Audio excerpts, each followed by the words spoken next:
জানেন কি, একটি বোবা বালকের মুখে কথা ফিরিয়ে দিলেন স্বয়ং মহাদেব। এটি সত্য ঘটনা। একবার এক বাচ্চা ছেলের বাবাকে কোনো এক কাজের জন্য বাইরে যেতে হয়েছিল। ছেলেটি বাড়িতে একা ছিল। কিছু সময় পর একটি সাধু এলেন এবং দান হিসাবে কিছু চাইলেন, কিন্তু ছেলেটি কোনো উত্তর দিল না। কিছু সময় পর তিনি জানতে পারলেন যে ওই বালকটি কথা বলতে পারে না। তখন ওই সাধু ছেলেটিকে কাছে ডাকলেন এবং কিছু খেতে দিলেন, আর ওই সাধু সেখান থেকে চলে গেলেন। ছেলেটির বাবা যখন ফিরে এলেন, তখন তার ছেলে হাসি খুশিভাবে সবার সাথে খেলা করছে, কথা বলছে।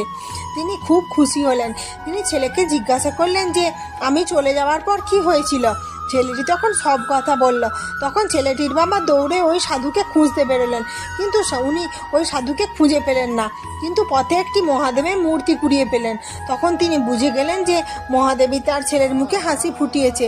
আমার চ্যানেলটি যদি ভালো লাগে, like, share, comment and subscribe করে আমার পাশে থাকবেন বন্ধুরা।